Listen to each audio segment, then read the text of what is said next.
Welcome back to my channel. ഇന്ന് ചെമ്മീൻ കടായി ഉണ്ടാക്കാം. ഇതൊരു നോർത്ത് ഇന്ത്യൻ ഡിഷാണ്. ഇതിനാവശ്യമുള്ള സാധനങ്ങൾ: വറ്റൽമുളക്, പെരിഞ്ജീരകം, ചെറിയ ജീരകം, ഗ്രാമ്പു, ഏലക്ക. ഈ സാധനങ്ങൾ നന്നായിട്ട് റോസ്റ്റ് ചെയ്ത് പൊടിച്ചെടുക്കണം. ഇത് കടായി മസാലയാണ്. 1/2 ടീസ്പൂൺ വെച്ച എല്ലാ സാധനവും എടുത്തിട്ടുണ്ട്. 3 ഗ്രാമ്പു, 1 ഏലക്ക, 3 വറ്റൽമുളക്. ഇതിനകത്ത് മുഴുവനായിട്ടുള്ള മല്ലിയും കൂടെ ചേർക്കണം. എൻ്റെ കയ്യിൽ അതില്ലാത്തത് കൊണ്ട് മല്ലിപ്പൊടിയാണ് ആഡ് ചെയ്യുന്നത്.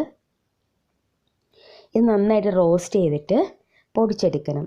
നല്ല ഫൈൻ പൗഡർ ആക്കണ്ട, ചെറിയ തരിയുള്ള പൗഡറായിട്ട് പൊടിച്ചെടുത്താൽ മതി. എന്നിട്ട് ചെമ്മീനിൽ മാരിനേറ്റ് ചെയ്ത് വെക്കണം. ഇതിപ്പോൾ മല്ലിപ്പൊടി ഇട്ട് അതുകൂടി ഒന്ന് റോസ്റ്റ് ചെയ്തു. എല്ലാം കൂടെ പൊടിച്ചെടുത്തതാണ്. ഇതൊന്ന് മാരിനേറ്റ് ചെയ്ത് വയ്ക്കാം. ചെമ്മീൻ ആവശ്യമുള്ള ഉപ്പ് കൂടി ചേർക്കണം.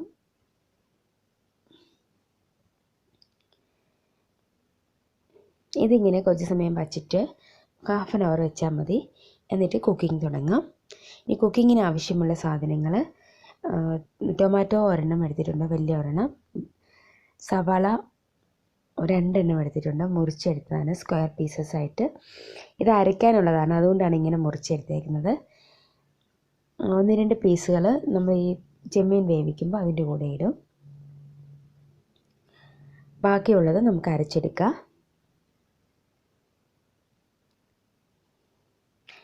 ഇതാ പൊടിച്ച മിക്സി തന്നെ നമ്മൾ മസാല പൊടിച്ച മിക്സിയുടെ ജാറിൽ തന്നെ അരച്ചെടുക്കുക.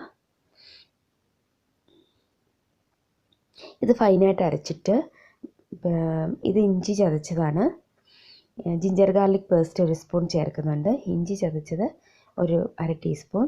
Masala powder, kadai masala powder. പിന്നെ chilli powder, Kashmiri chilli 1 teaspoon എടുക്കുന്നുണ്ട്.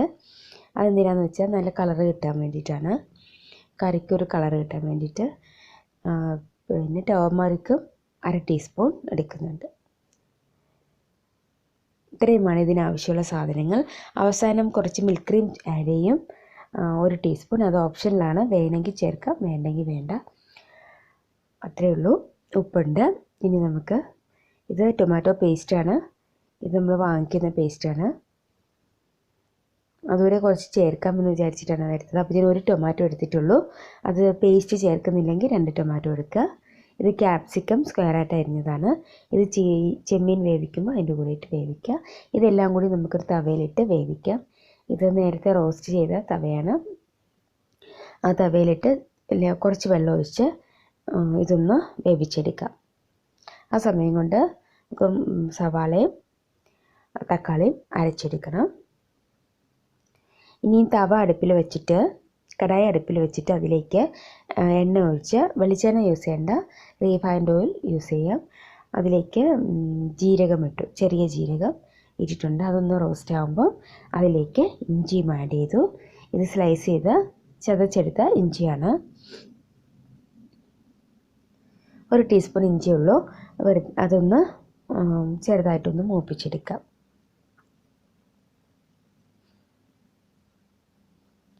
ഇതൊന്ന് റോസ്റ്റ് ആകുമ്പോഴേക്കും നമ്മൾ എടുത്ത് വെച്ച മുളക് പൊടി ആൻഡ് മഞ്ഞൾപ്പൊടി ആഡ് ചെയ്യാം.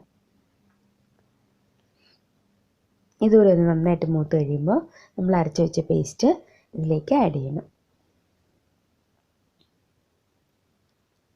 ഇതിനി നന്നായിട്ട് ഇതിൻ്റെ പച്ചമണം പോകുന്നവരെ നന്നായിട്ട് വഴറ്റിയെടുക്കണം. അതാണ് ഇനിയൊരെയുള്ള പ്രോസസ്സ്. ഇതിലേക്ക് ഇനിയും ജിഞ്ചർ ഗാർലിക് പേസ്റ്റ് 1 ടീസ്പൂൺ ചേർക്കാം. അതുകൂടി ചേർത്ത് നന്നായിട്ട് വഴറ്റി അതിൻ്റെ പച്ച ചുവയൊക്കെ മാറ്റി നല്ല എണ്ണ തെളിയുന്ന ഒരു പാകം വരെ വഴറ്റി എടുക്കണം. കുറേ അധികം സമയം വഴറ്റേണ്ടി വരും. ഒരു 1/2 hour എങ്കിലും ഇങ്ങനെ കടായിലിട്ടിട്ട് നന്നായിട്ട് വഴറ്റിയാലേ മസാലയുടെ പച്ചക്കുത്ത് മാറുള്ളൂ.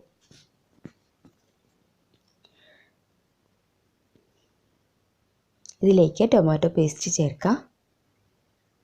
ഇത് ഉണ്ടെങ്കിൽ ചേർത്താൽ മതി, ഇല്ലെങ്കിൽ നമുക്ക് തക്കാളി 2 എടുത്താൽ മതി.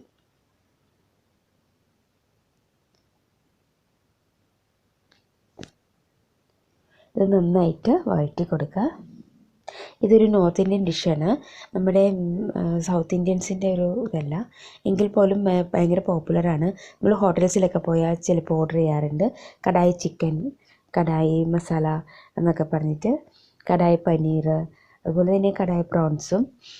ടേസ്റ്റിയാണ്, നല്ല ടേസ്റ്റുള്ളൊരു ഡിഷാണ്. നമ്മൾക്കൊക്കെ ഇഷ്ടപ്പെടുന്ന ഒരു ടേസ്റ്റ് തന്നെയാണ്. എല്ലാവരും ട്രൈ ചെയ്ത് നോക്കിയാൽ അറിയാൻ പറ്റും.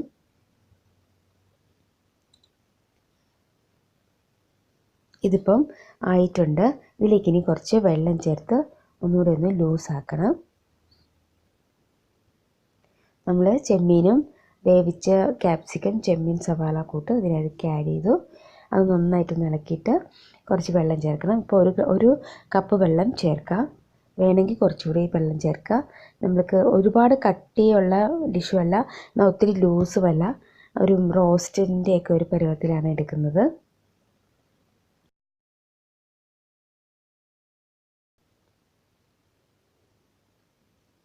നന്നായിട്ടൊന്ന് വഴറ്റിയിട്ട് ഇതിലേക്ക് വെള്ളം ചേർക്കാം. തിളപ്പിച്ച വെള്ളമാണ് ചേർത്തത്. ഇത് 1 കപ്പ് ചേർത്തിട്ടുണ്ട്. നന്നായിട്ടൊന്ന് ഇളക്കി യോജിപ്പിക്കുക. വീണ്ടും ഇത് ഇതുപോലെ തന്നെ അടുപ്പിൽ കിടന്ന് നന്നായിട്ടൊന്ന് യോജിച്ച് വരണം. എണ്ണ തെളിഞ്ഞ് വരുന്നത് വരെ തിളപ്പിച്ച് ചെറിയ ഒരു എന്താ പറയുക, ലോ ഫ്ലെയിമിലാണ് ഇടാവുള്ളൂ. മീഡിയം ടു ലോ ഫ്ലെയിം, കൂടാൻ പാടില്ല. തീ കൂട്ടിയിടരുത്, പെട്ടെന്ന് അടി പിടിച്ച് പോകും. അതുകൊണ്ട് മീഡിയം ടു ലോ ഫ്ലെയിമിലിട്ട് തിളപ്പിച്ചെടുക്കുക. ഇതിപ്പോൾ ആയിട്ടുണ്ട്. ഇതിലേക്ക് ഇത് ഹെവി ക്രീമാണ്. 1 ടീസ്പൂൺ ഹെവി ക്രീം ഞാൻ ചേർത്തു. ഇത് ഓപ്ഷനിലാണ് കേട്ടോ, ഇഷ്ടമില്ലെങ്കിൽ ചേർക്കേണ്ട കാര്യമില്ല.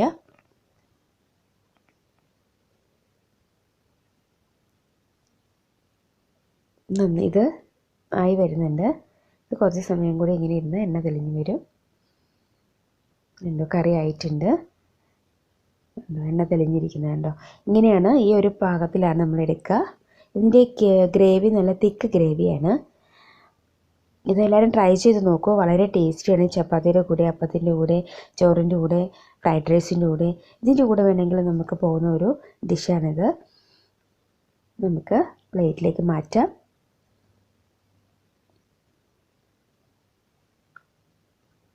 അപ്പോൾ എല്ലാവരും ട്രൈ ചെയ്ത് നോക്കുക. ഫീഡ്ബാക്സൊക്കെ എഴുതി അറിയിക്കണം.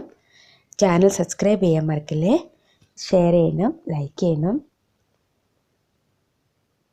Have a nice day. Bye.